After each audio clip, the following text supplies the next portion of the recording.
All right, joining me on the DNVR Rams podcast, we've got a special guest on the show, Nate Kreckman of Altitude Radio, also one of the voices of the Mountain West. Nate, thank you for hopping on this morning, talking a little college football. It's been an interesting year. I don't remember the last time college football was this relevant locally. Now, obviously, that's not really due to the program that I cover, my alma mater, but what was kind of your feeling on how CSU fared in that Rocky Mountain Showdown?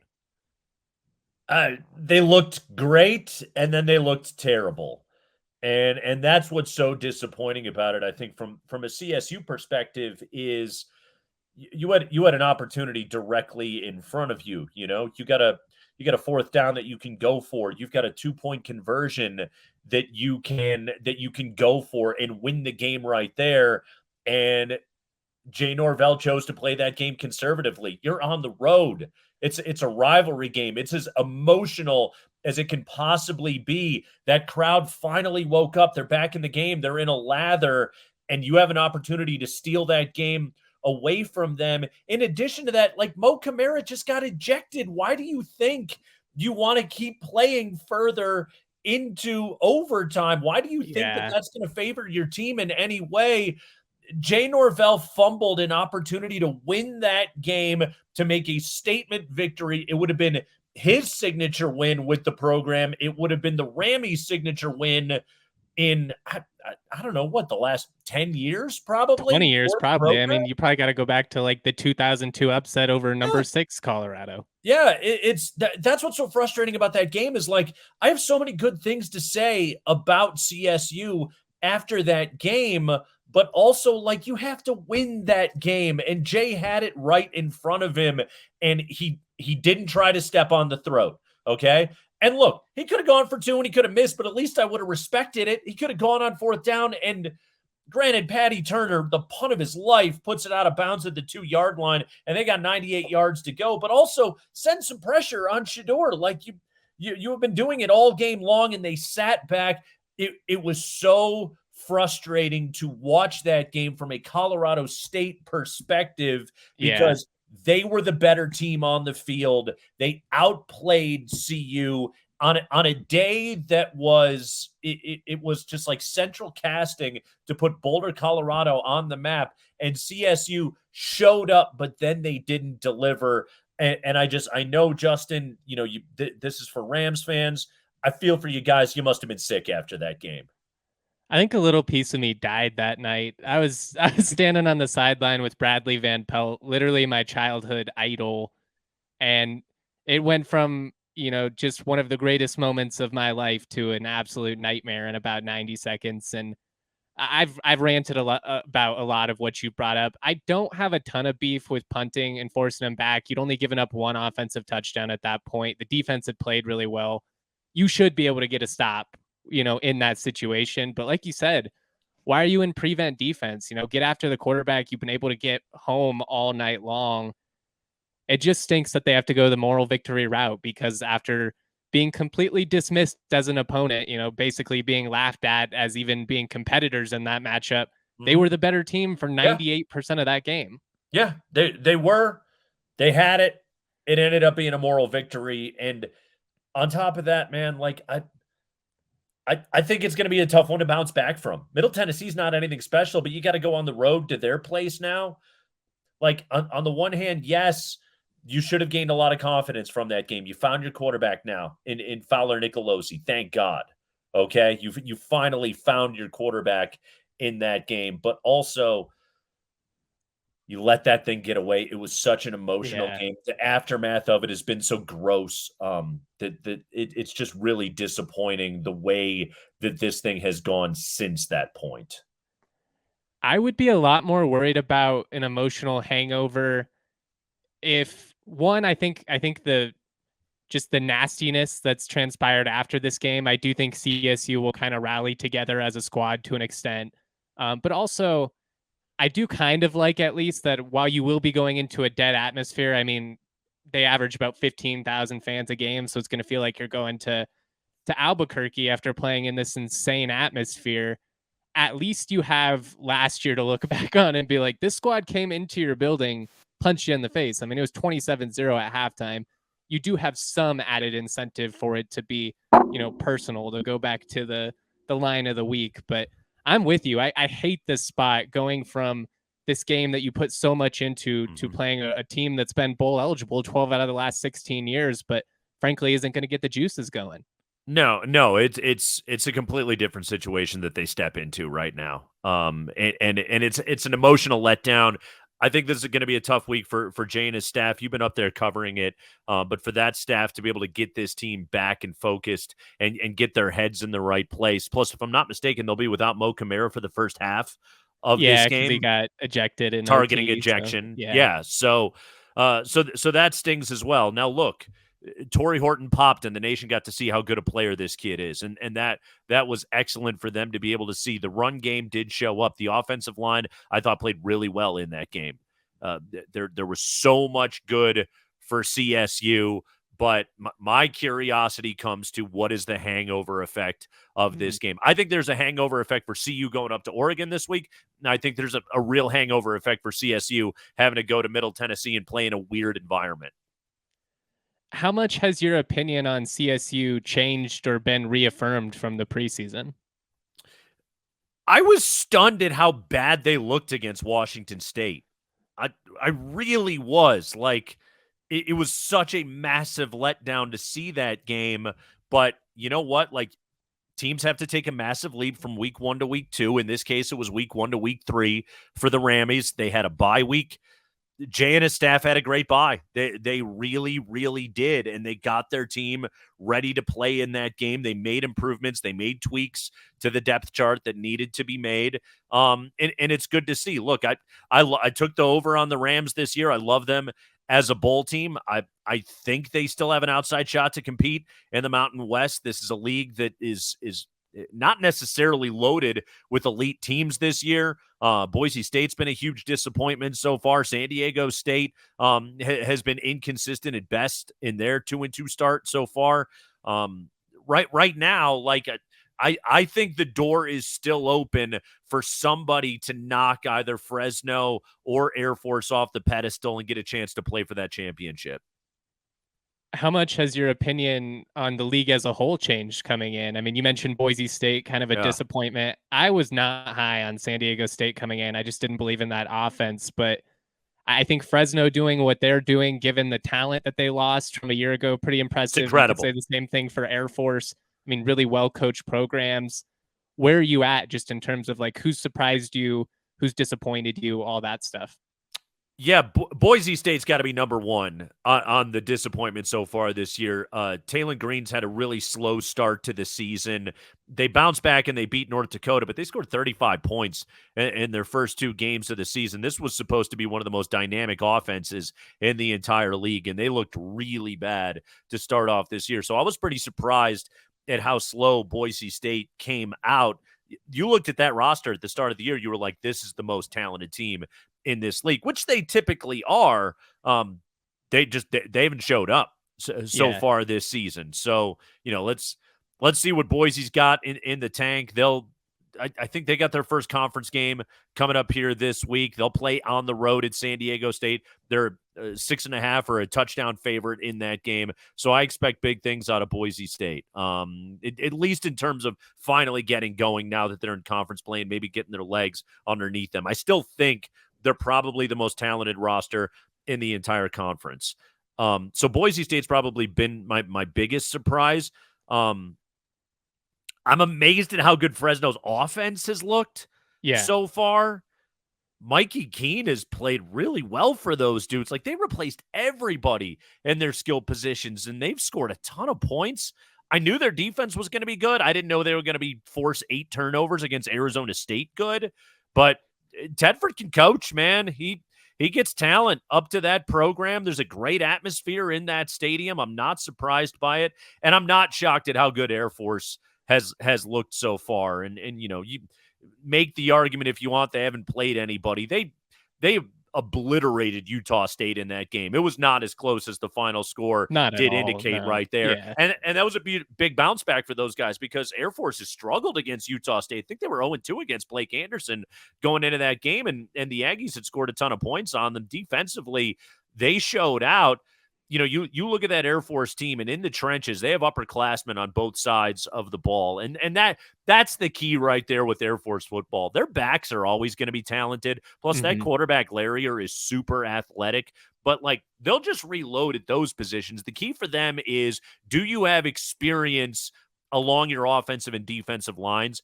Calhoun's got it, and that team they've never won a Mountain West championship.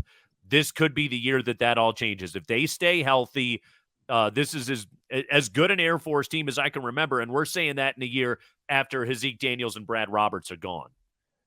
Yeah, I mean, they very well could have won the league each of the last 2 seasons, Yep. lost a couple of regular season games that you look back on if you're an Air Force supporter. Like, weird game to Wyoming. Craig Bowl has oddly had Air Force's number over the years, but I think one of the biggest credits I can give to Air Force is the continuity that they have. Obviously, Troy Calhoun is one of the most I mean, he should be revered nationally on a Yeah. way that he just isn't. He's underappreciated, and I don't Sixth, understand it. I think he's the sixth longest tenured coach right now, 17 years at Air Force. Well, it's huge. And I mean, that's a big thing for Middle Tennessee as well. They've had the same coach for 17 seasons. That Yep. continuity, you're able to establish an identity as a program. Wyoming, they have an identity as a program. Fresno, they have an identity as a program. Do you feel like CSU is showing you that they are inching, closer Yeah. towards having that ideal identity under Jay Norvell? The offense at least finally feels like it's come to life like we expected when he was hired. It actually did look like the air raid a little bit last week Yeah. with the crossers and the amount of mesh stuff that they were doing that was giving that CU secondary all kinds of problems. By the way, I was really glad they got away from the horizontal passing game quickly in that game. Thank God, because that was not going to work against CU's speed. That was a very good adjustment that they made early on in that game.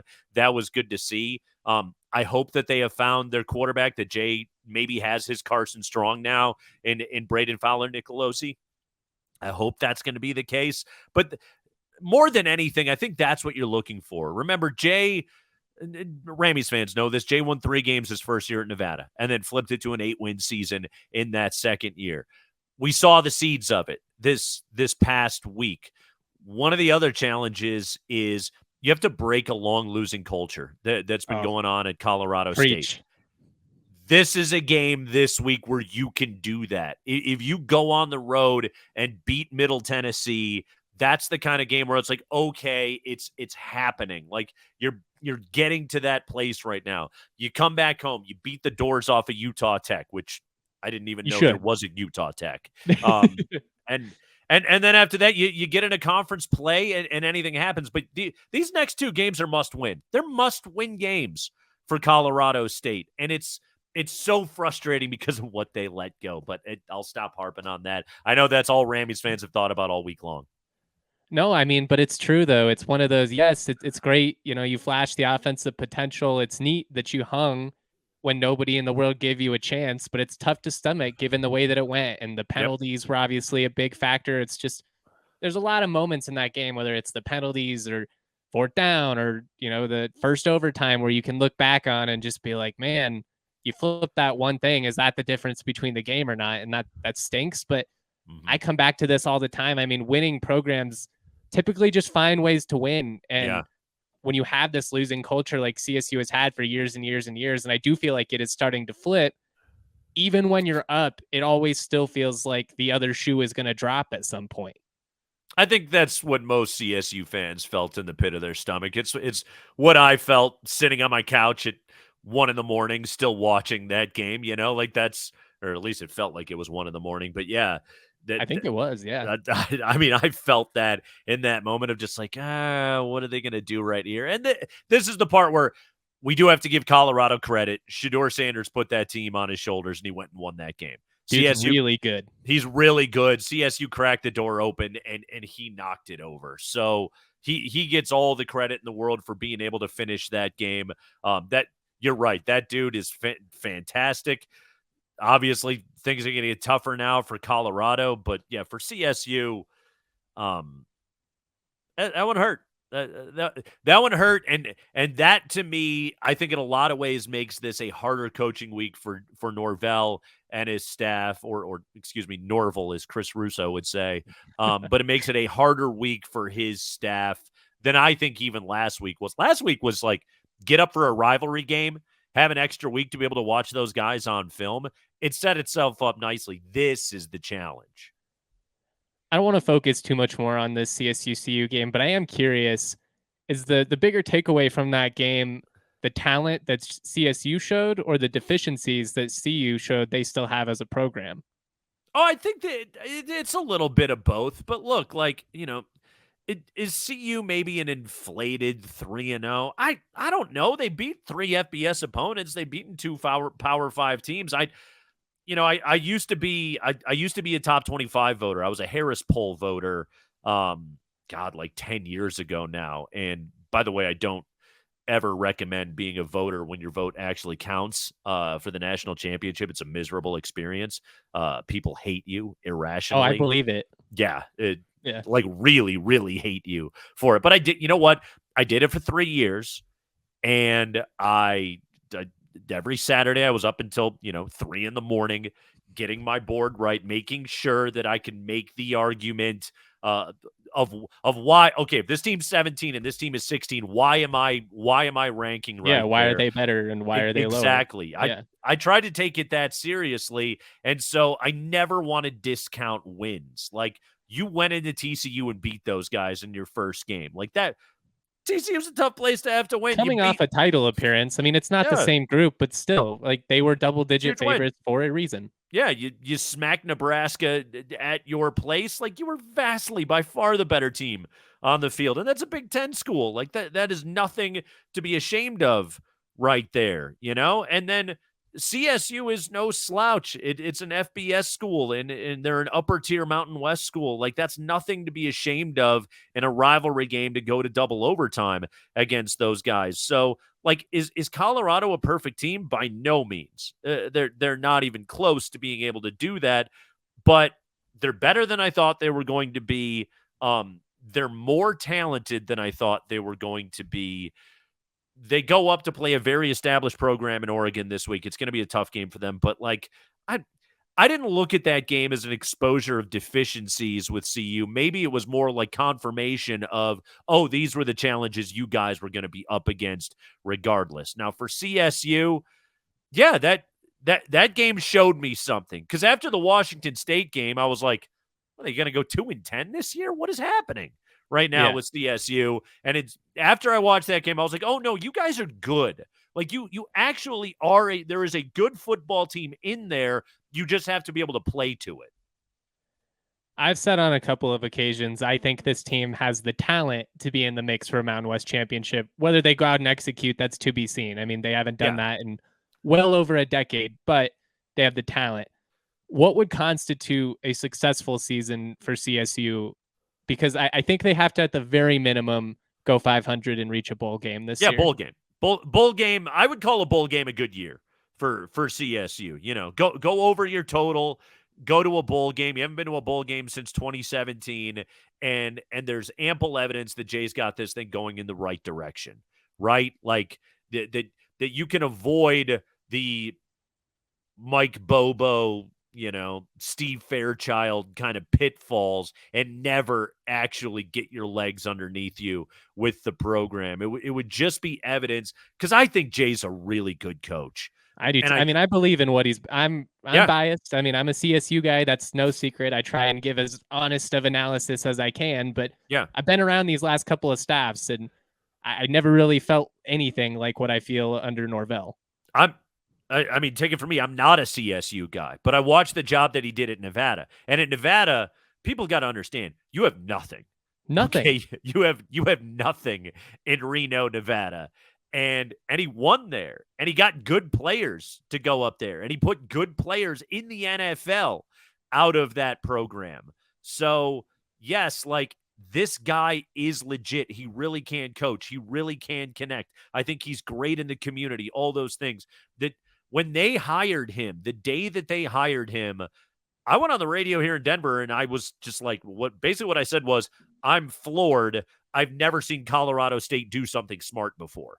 And this is a brilliant move that they made here, right here. They hired arguably the best coach in that entire league.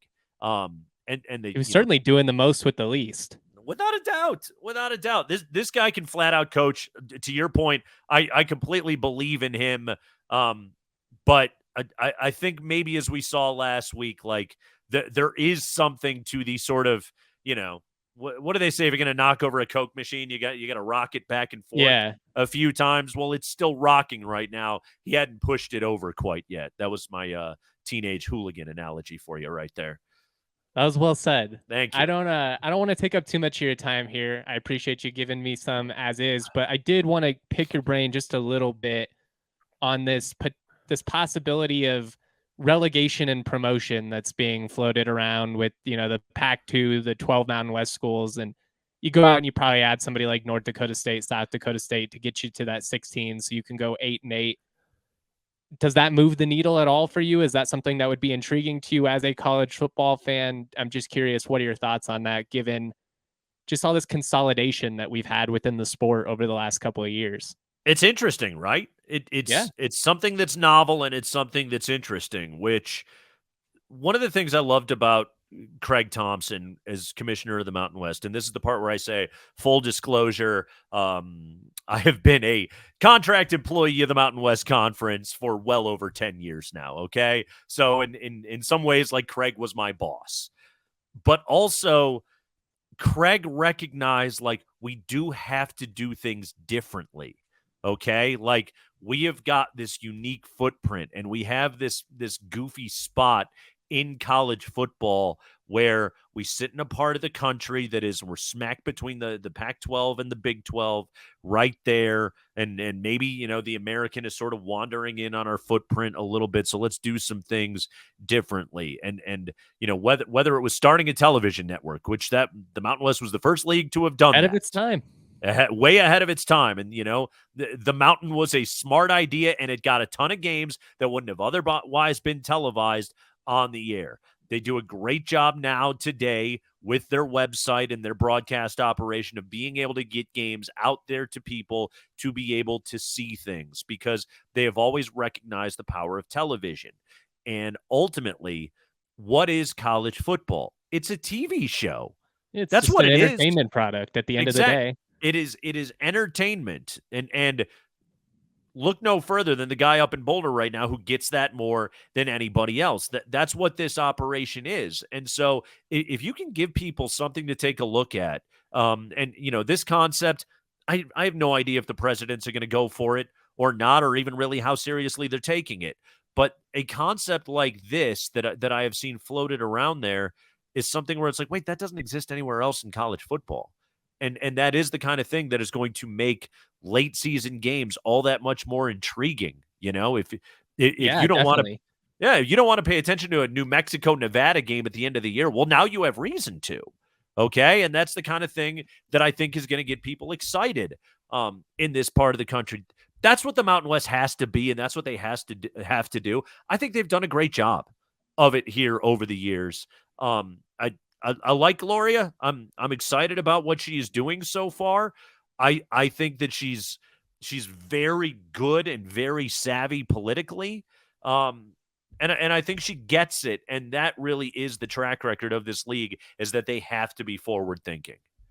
And I just think any way you can generate more interest in college football, especially when you aren't in one of those power leagues, it's huge, because we don't care about bowl games and conference championships the way that we used to anymore. We don't even really care about New Year's Six bowls anymore. It's all about the playoff. You see players opting out of, like, the Sugar Bowl and stuff because they don't have a chance at a national title.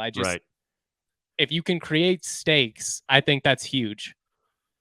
I completely agree with you. No, and that's what I think that I like, that kind of thought process here by the Mountain West. Do something radical in this moment where it's harder than ever to get eyeballs on your product because attention is split all over the place. We know that the gap between the power and group of five is only widening and only getting that much more difficult. You have to do something to get eyeballs and intrigue people. And I think that this is a thing that does that.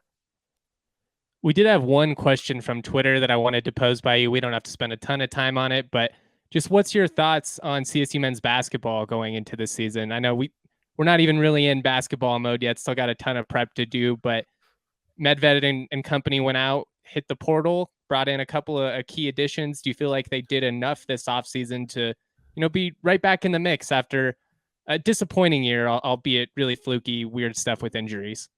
Shout out my buddy Mike Flick right there. Good of him to jump on Twitter today. Isaiah Stevens is still there, right? Yes, sir. Yeah, they're going to be good. They got Isaiah Stevens. They're going to be good. No, look. Cartier popped a little bit last year. He's a fun player. I really like Tavy Jackson, and I'm interested to see what he's going to look like here in year number 2. He's just a super athletic kid. I know his game needed some refinement, so I'm really excited to see him going forward here in this program. I think Nico is really good. I think, look, San Diego State is still the class of the league, even with everything that they lost. They still got Lamont Butler, who's just a monster. And New Mexico, they still have Jalen House and Jamal Mashburn Jr. But yeah, they're going to be an electric offense. Whether they choose to play defense this year, we shall see. Right. But I mean, they're going to be a hard team to beat. There's good transfers that have come in. So New Mexico is going to be really good. I think San Diego State and New Mexico are the class of the league. And then after that, I would view CSU probably in a tier of like Boise State, UNLV, Nevada, sort of as that maybe next tier in the league. I would look at today, I'm talking about San Diego State and New Mexico, I would say are tournament teams. And then after that, and I think the Mountain West will be a multi-bid league again. I think it's a 3-4 bid league, and it will be again this season. I view CSU right there in that next tier of battling it out.